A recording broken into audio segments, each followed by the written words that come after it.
கேரளாவை சேர்ந்த ஒரு நர்ஸுக்கு பார்த்தீங்கன்னா, ஏமன்னு ஒரு நாடு இருக்கு. ஸோ அந்த நாட்டில பார்த்தீங்கன்னா, இவங்களுக்கு தூக்கு தண்டனை தரப்போறதா சொல்லியிருக்காங்க. அதுவும் எப்பன்னு கேட்டீங்கன்னா, இப்போ வர அதாவது பார்த்தீங்கன்னா, ஜூலை 16ஆம் தேதி பார்த்தீங்கன்னா, தூக்கு தண்டனை நிறைவேற்ற போறதா சொல்லியிருக்காங்க.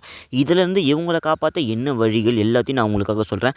அது முதற்கொண்டு இவங்களுக்கே இந்த மாரி தூக்கு தண்டனை தராங்க. கேரளாவுல இருந்து இவங்க ஏன் ஏமன் நாட்டுக்கு போகணும். சரி எல்லாத்தையும் நான் உங்களுக்காக சொல்லலான்னு இருக்கேன். அதுக்கு முன்னாடி நம்ம சேனலுக்கு நீங்க புதுசா வந்தா சப்ஸ்கிரைப் பண்ணி வச்சுட்டு, வீடியோக்கு லைக்க குடுத்துட்டு, உங்க ஃப்ரெண்ட்ஸ்லாம் ஷேர் பண்ணிட்டு வாங்க வீடியோக்குள்ள போகலாம். நிறைய பேர் சப்ஸ்கிரைப் பண்ணாம பார்க்குறீங்க. கொஞ்சம் வருத்தமா இருக்கு. மறக்காம லைக்க குடுத்துட்டு சப்ஸ்கிரைப் பண்ணிட்டு பாருங்க. வாங்க வீடியோக்குள்ள போகலாம்.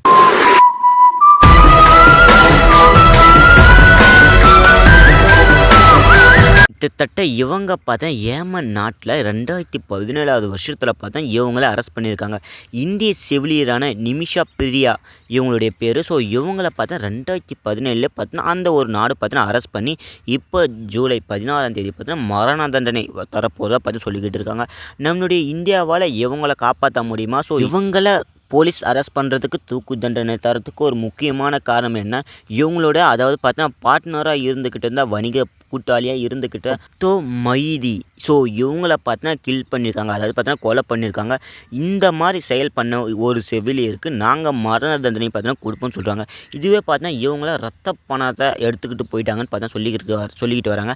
அதாவது பார்த்தீங்கன்னா கிட்டத்தட்ட 85 லட்சம் ரத்த பணம்னு பார்த்தீங்கன்னா இவங்க மேலே சொல்கிறாங்க. ஏமன் நாட்டில் ஸோ இந்த மாதிரி ஒரு குற்றவாளிக்கு அதாவது பார்த்தீங்கன்னா இந்த மாதிரி டேஞ்சரான குற்றங்களை செய்கிறவங்களுக்கு பார்த்தீங்கன்னா ஸோ அந்த ஒரு நாடு இந்த ஒரு பிரிவில் தான் மரண தண்டனை வழங்கும்னு பார்த்தீங்கன்னா சொல்லியிருக்காங்க. அதை பார்த்தீங்கன்னா ஆரியா இந்த ஒரு சட்டத்தின் கீழே தான் ஸோ இவங்களுக்கு மரண தண்டனை தரக்க போகிறதா பார்த்தீங்கன்னா ஏமன் நாட்டிலேருந்து சொல்லியிருக்காங்க. இவங்க மேலே ரத்த பணம் இந்த மாதிரி ஒரு வார்த்தையை சொல்கிறதுக்கு ஒரு முக்கியமான காரணம் என்ன, இவங்க கொலை பண்ண அந்த ஒரு மனுஷனை பார்த்தீங்கன்னா என்ன பண்ணிட்டாங்கன்னா கொலை பண்ணிவிட்டு ஸோ நாங்கள் வந்து $1 மில்லியன் அதாவது பார்த்தீங்கன்னா அமெரிக்காவில் $1 மில்லியன் ஸோ நம்மளோட இந்தியன் கரன்சி படி பார்த்தீங்கன்னா 85 லட்சம் இவங்க கொலை பண்ணியிருந்தாங்களே அவங்களுடைய பார்ட்னரான அப்தோ மைதி அவங்களுடைய குடும்பத்துக்கு பாரு தான் 85 லட்சத்தை தரப்போகிறதா சொல்லியிருந்தாங்க. அதை பார்த்தீங்கன்னா அந்த குடும்பம் பார்த்தீங்கன்னா வாங்கிறதுக்கு மறுத்துதாங்க.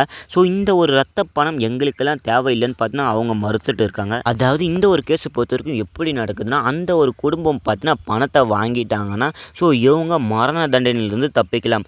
அதுவே பணத்தை வாங்கலைன்னா இவங்களுக்கு கன்ஃபார்ம் 100% ஜூலை 16ஆம் தேதி அதாவது பார்த்தீங்கன்னா இன்னும் 2 நாளில் இவங்களுக்கு மரண தண்டனை கன்ஃபார்ம் பார்த்தீங்கன்னா சொல்கிற மாதிரி தான் நடந்துக்கிட்டு இருக்கு. கிட்டத்தட்ட 2008வது வருஷத்தில் பார்த்தீங்கன்னா கேரளாவில் வந்து ஏமன் இந்த ஒரு நாட்டுக்கு செவிலியராக பணிபுரிந்த நிமிஷா பிரியா இவங்க பார்த்தா 2017 அப்தோ மைதி இந்த மாதிரி ஒருத்தவங்களை பார்த்தா கொலை செஞ்சிடறாங்க. ஸோ இதை பார்த்தா போலீஸ் விசாரிக்கவும் ஆரம்பிக்கிறாங்க. அதாவது பார்த்தா இவங்களுக்கு போதை மருந்து கொடுத்துட்டு ஸோ அதுக்கப்புறம் அவங்களுடைய உடலை பார்த்தா தண்ணீர் தொட்டிகளை வீசினதாக பார்த்தா இவங்க மேலே போலீஸ் கம்ப்ளைண்ட் எடுத்தாங்க. இதுவே நிமிஷா அவங்களுடைய அட்வொகேட் அவங்க என்ன சொல்லியிருக்காங்கன்னா இதையே டிஃப்ரெண்ட்டாக மாதிரி தான் சொல்லியிருக்காங்க. ஸோ சம்மந்தமே இல்லாத பார்த்தீங்கன்னா புது கதையை பார்த்தீங்கன்னா அவங்க சொல்ல ஆரம்பிச்சு. அதாவது பார்த்தா நிமிஷா பிரியா இவங்கள பார்த்தா உடல் ரீதியாகவும் பார்த்தீங்கன்னா வற்புறுத்தி பாஸ்போர்ட்டை பிடுங்கி வச்சுக்கின்னு துன்புறுத்தி இருக்கிறதா பார்த்தீங்கன்னா அவங்களுடைய அட்வொகேட் பார்த்தீங்கன்னா பேச ஆரம்பிச்சிட்டாங்க. இந்த பாஸ்போர்ட்டெல்லாம் திரும்பி வாங்கினால அதனால் பார்த்தீங்கன்னா அவங்களுக்கு அப்தோ மைதிக்கு பார்த்தீங்கன்னா ட்ரீட்மெண்ட்டும் கொடுத்துக்கிட்டு வந்திருக்காங்க. ஸோ ட்ரீட்மெண்ட் பண்ணும் போதே பார்த்தீங்கன்னா அவங்க இறந்துட்டாங்கன்னு பார்த்தீங்கன்னா ஒரு பக்கத்தில் அட்வொகேட் பார்த்தீங்கன்னா சொல்ல ஆரம்பிச்சிட்டாரு. நிமிஷா அவங்களுடைய பேரண்ட்ஸ் அதாவது பார்த்தீங்கன்னா அப்பா அம்மா பார்த்தா இவங்களை காப்பாற்றுறதுக்கு பார்த்தா பல வழியில் போராடிக்கிட்டு இருக்கிறதாகவும் சொல்கிறாங்க. இனிமேல் இந்த ஒரு கேஸை கோர்ட்டெல்லாம் ஒன்றும் பண்ண முடியாது. அதனால் என்ன பண்ணிட்டாங்கன்னா ஸோ மக்கள்கிட்ட இருந்து பார்த்தோன்னா பணத்தை வசூல் பண்ணுற மாதிரி அதாவது பார்த்தா என்ன பண்ணிக்கிட்டு வராங்கன்னா ஸோ பொதுமக்கள் இன்னும் பார்த்தா நிதி திரட்டிக்கிட்டு வரதா சொல்கிறாங்க. நம்மளுடைய இந்தியா டு ஏமனுக்கு நல்ல ரிலேஷன்ஷிப் இருக்கிறதுனால பார்த்தா சட்ட விரோதமாக அதாவது பார்த்தா சட்ட உதவிகளை பார்த்தா இந்தியா வழங்கும்னு பார்த்தீங்கன்னா சொல்லியிருக்காங்க. இவங்களுக்கு இப்போ தூக்கு தண்டனை கிடைக்குமா இல்லை கிடைக்க வேணாமான்னு முடிவு பண்ணுறது பார்த்தீங்கன்னா மைதி. ஸோ இவங்களுடைய குடும்ப முடிவில் தான் இருக்குன்னு பார்த்தா எல்லாரும் பேசிக்கிட்டு வராங்க. இதுதான் உண்மை. ஒட்டுமொத்த மக்களும் என்ன சொல்கிறாங்கன்னா அதாவது பார்த்தா இந்த பணத்தை நீங்கள் வாங்கிக்கங்கன்னு பார்த்தீங்கன்னா சொல்கிறாங்க.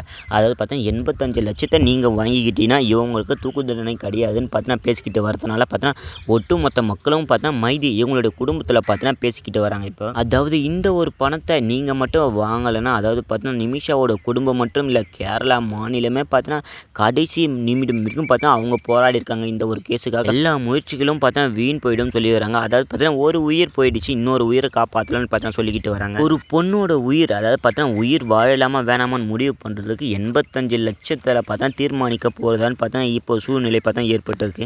இந்த ஒரு கேஸ் பார்த்தீங்கன்னா ஒட்டுமொத்த வேர்ல்டுலேயும் வேறு லெவல் ட்ரெண்ட் ஆகிட்டு இருக்குன்னு தான் சொல்லணும். அதாவது பார்த்தா நிறைய இடத்துல பார்த்தோன்னா பேச ஆரம்பிச்சிட்டாங்க. இந்த ஒரு கேஸை 85 லட்சம் வாங்கிக்கிறீங்களா இல்லை மரண தண்டனை பார்த்தீங்கன்னா 2 பக்கமும் பேச ஆரம்பிச்சிட்டாங்க. சரி, இதை பற்றி நீங்கள் என்ன நினைக்கிறீங்கன்னு மறக்காமல் கமெண்ட் சொல்லிட்டு இந்த ஒரு கேஸுக்காக கடைசி வரைக்கும் இந்தியா போராடும்னு பார்த்தா சொல்லியிருக்காங்க. சரி, மறக்காமல் வீடியோ பிடிச்சா லைக்கை கொடுத்துட்டு உங்கள் ஃப்ரெண்ட்ஸை ஷேர் பண்ணி சந்திர டாக்ஸை சப்ஸ்கிரைப் பண்ணி வச்சுங்க.